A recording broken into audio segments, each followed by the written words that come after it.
Toc toc, réveillez-vous. Shalom. Eh bien, nous sommes hymne spirituel matinal. Merci de nous recevoir chez vous encore une fois au travers de cette vidéo. Mes amis, ensemble, qu'est-ce que nous faisons? Nous hissons les drapeaux Jésus-Christ. Alléluia. Alléluia. Jésus, nous sommes en train de te hisser comme les drapeaux de victoire, une victoire éternelle que nous avons déjà acquise. Jésus, nous te hissons.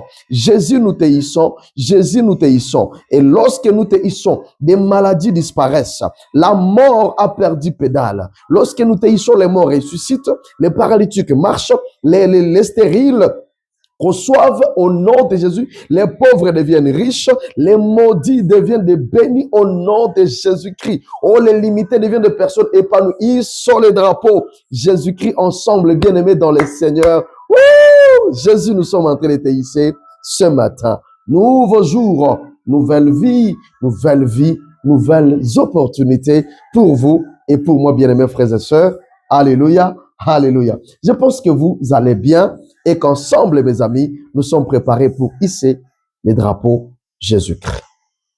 2026, année onésime. Ah, ah. Et nous en sommes à un sous-point que nous avons intitulé, notre sous-thème, que nous avons intitulé ma faiblesse morale nourricière de mon inutilité. Bien-aimés, Dieu veut que vous soyez utiles. Voilà son plan pour vous, son plan pour moi. C'est que vous et moi, nous puissions être utiles. Alors, celebrate, Jesus, celebrate. Mais le thème de l'année, c'est Onésime. Vous ne l'avez pas oublié. Ma faiblesse morale nourricière de mon inutilité, bien-aimés frères et sœurs. Tamar, je sais que vous nous avez manqué.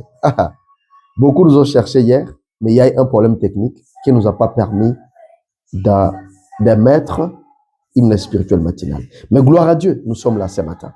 Alléluia. Tamar n'a-t-elle pas piégé Judas?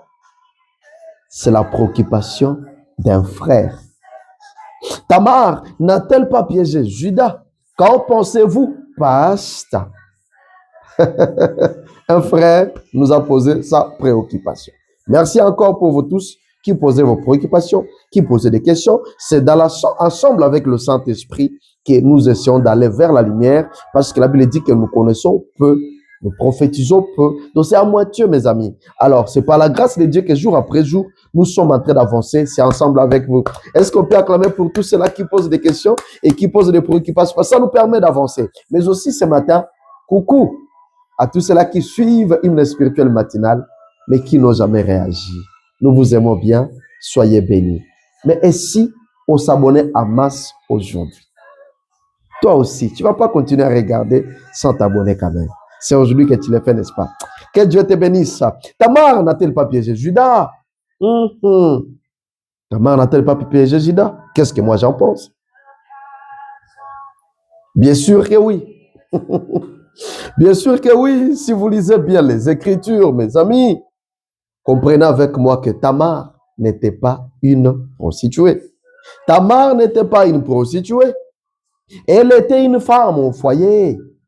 Tamar était une femme au foyer. Et malheureusement, son mari, qui s'appelait Er, mourut. Alléluia. Malheureusement, son mari mourut en cours de chemin. Et normalement, mes amis, c'est référent à leur culture. Onan, le petit frère de Er, le petit frère de son défunt mari, l'avait pris. Alléluia. Donc, l'a récupéré pour femme, mais il a refusé de procréer avec elle. Aha. Onan va la prendre, mais il va refuser de procréer avec elle, c'est-à-dire de lui faire des enfants. Alléluia. Alors pour Judas, mes amis, pour Judas, il ne lui restait que Sheila pour fils. Il ne lui restait que Sheila comme fils. Et normalement, Sheila devait encore une fois être donné à Tamar. Mais vous savez quoi? Judas a eu peur. Judas a eu peur que celui-ci aussi ne meure comme ses prédécesseurs, comme ses deux frères qui venaient de mourir. Mais vous n'avez pas oublié que si on en est mort, c'est parce que Dieu l'avait puni. Ça, c'est une autre histoire. Alléluia. Il a eu peur que ce fils aussi ne meure s'il les donnait à qui? À Tamar. Ah ah. Mes amis, alors, consciente, Tamar étant consciente que personne n'allait lui donner d'enfant. Vous soulignez, n'allait lui donner d'enfant. Tamar était consciente que personne désormais ne va me faire d'enfant dans cette famille où j'ai été marié, où je me suis marié. Elle a été consciente de ça. Et si Tamar s'est décida de se déguiser en prostituée, vous comprenez, elle n'était pas prostituée, mais elle s'est déguisée en prostituée. Tamar était certaine de pouvoir piéger Judas. Waouh! Elle avait la certitude. Elle était certaine de parvenir ou de pouvoir piéger Judas. Alléluia. Il y a les hommes comme ça. Donc, de loin comme ça, les gens savent que c'est lui-là. Il y a des femmes comme ça, c'est-à-dire au quartier, dans l'avenue, au travail, au service, les gens savent que celle-là. Et tout le monde a déjà une idée sur toi. Ils se disent, celle-là, si seulement, c'est un petit jeu, quoi. Celui-là, c'est un petit jeu, si vous voulez l'avoir, si vous voulez séduire. Comment tu peux être retrouvé dans cette catégorie? Une jeune fille au quartier, à l'université, à l'école, tout le monde sait que si tu veux jouer, celle-là, il faut simplement faire un petit jeu. Il faut seulement tendre à $20 et $10. Il faut tendre seulement. Et tu es dans cette catégorie. Ça te parle ce matin. Il y a mieux que ça pour ta vie, ma soeur. Il y a mieux que ça pour ta vie, mon frère. Il y a mieux que ça. Elle était certaine de pouvoir piéger qui? De pouvoir piéger Judas. Mes amis. Alors, est-ce qu'on peut évoluer? Et donc, nous disons, oui, Tamar avait piégé Judas. J'ai répondu à la question. Alléluia. Est-ce que Tamar n'avait pas piégé Judas? Oui. Tamar avait piégé Judas. Mais une chose nous tique ici encore, mes amis, une chose nous tique encore ici, une fois, dans ces récits ou dans cette scène. Toujours nos caméras vers Judas. Nos caméras vers Judas, le beau-père. Et là, il y a un beau-père qui dit, mais pasteur, est-ce que tu as un problème avec nous, les beaux-pères? Hein? Je n'ai pas de problème avec nous, les beaux-pères. Plutôt, je vous aime. Waouh! Nos caméras vers Judas, encore une fois de plus, mes amis, les beaux-pères. Est-ce qu'on peut lire la parole de Dieu pour que nous puissions nous retrouver tous ensemble? La Bible dit que les jours s'écoulèrent et la fille de Shua, femme de Judas, mourut. Lorsque Judas fut consolé, il monta à Timna vers ceux-là qui tonnaient ses brebis. Lui et son ami Ira, la Dulamite. On en informa Tamar et on lui dit, voici ton beau-père qui monte à Timna pour tendre ses brebis. Vous soulignez pour tendre ses brebis. Alléluia. Il monte à Timna pour faire quoi? Pour tendre ses brebis. Genèse 38, 12 et 13. Alléluia. Nous acclamons pour cette parole. J'ai demandé qu'on souligne. Personne n'allait lui donner d'enfant, mais maintenant on souligne pour tendre ses brebis. Alléluia. Nous allons aujourd'hui prier. Le Saint-Esprit nous a mis à cœur pour prier pour toutes ces femmes-là qui n'arrivent pas à concevoir, qui n'arrivent pas à avoir d'enfants. C'est pourquoi nous avons souligné donner d'enfants. Vous avez besoin d'enfants. Ce matin, au nom de Jésus, nous allons prier. Vous allez toucher votre ventre et vous allez concevoir dans le nom de Jésus. Cette année, vous allez concevoir au nom de Jésus-Christ. Ayez seulement la foi, appropriez-vous cette émission ce matin. Alléluia. Alors, mes amis, ceci dit beaucoup. Nous sommes en train d'aller citer. Ceci nous dit beaucoup. C'est-à-dire que le fait qu'elle était consciente, le fait qu'elle était certaine de pouvoir piéger Judas, son beau-père, a dit long, a dit beaucoup. Comment une belle fille peut avoir la certitude, peut être certaine que c'est mon père là, si je me déguise. Est-ce que ça vous dit quelque chose? Elle dit, eh ben, je vais me déguiser.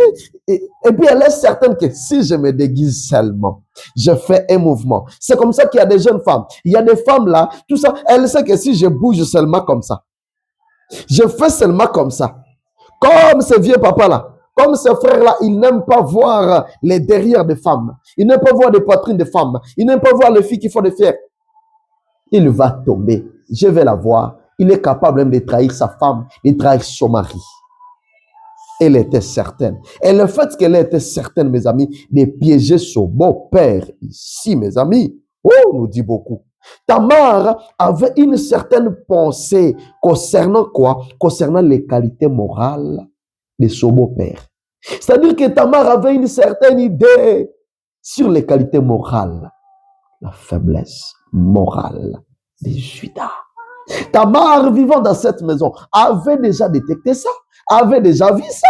C'est ce qui l'a poussé de dire avec certitude, eh ben, c'est un petit jeu là. Je vais seulement me couvrir, me voiler le visage. Je vais aller me tenir au coin.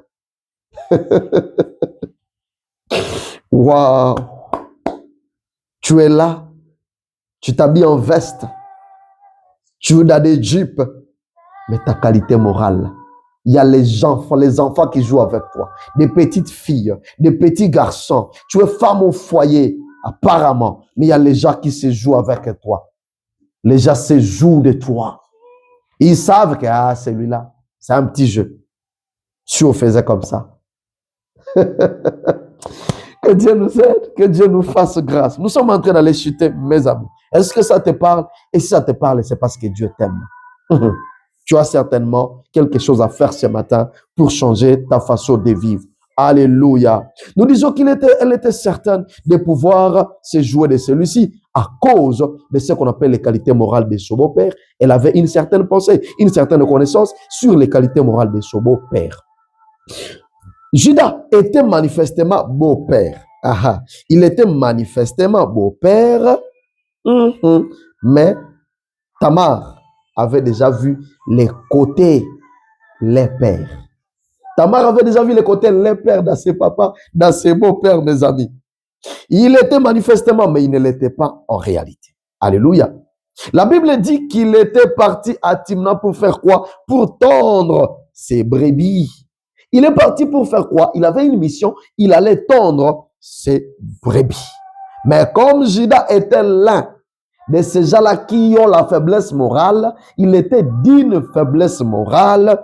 Voilà, il est arrivé, au lieu d'aller dans la mission, au lieu de poursuivre la mission de faire quoi? De tondre ses brebis, à la mission de tondre ses brebis, qu'est-ce qu'il a fait? Il a ajouté une autre mission. Il a ajouté la mission de tondre une certaine prostituée.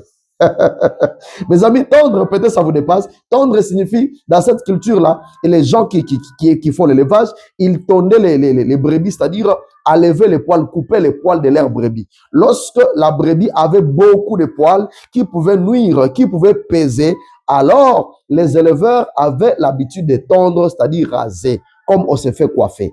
Ils allaient raser pour diminuer un peu les poils, pour que la brebis soit libre. Alors c'est la mission qui a amené Juda à Timna, pour aller tondre ses brebis. Mais malheureusement, comme il était d'une faiblesse morale, mes amis, il va ajouter à la mission de tondre ses brebis, il va ajouter l'attente d'une certaine prostituée.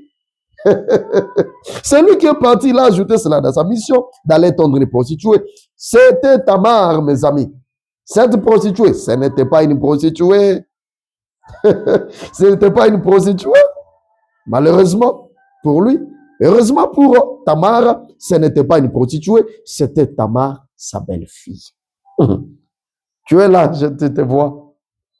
Tu es en train de préparer pour les enfants de Trouille. Un jour, tu vas tendre ton propre enfant. Un jour, tu vas tomber là où on ne peut pas tomber. Et tu vas retourner mais à la tête. N'ajoute pas mission sur mission comme Juda. Waouh! C'était sa belle-fille, mes amis. Juda n'est pas excusable dans cette scène. C'est là où je vais nous amener. Juda n'est pas excusable dans cette scène. C'est bien lui qui a joué à la négociation. Il a négocié cette fille. Il a sollicité des faveurs de cette femme en lui faisant même une proposition. Il dit, je peux t'amener un chevreau de mon troupeau. Vous savez, vous comprenez un peu des choses. Alléluia.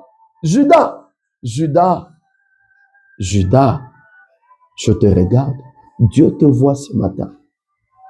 Et lorsque Dieu est en train de te voir, il te parle. Ton avenir a dépend ce matin. Alléluia. Tu peux dire amen. Ton avenir a dépend.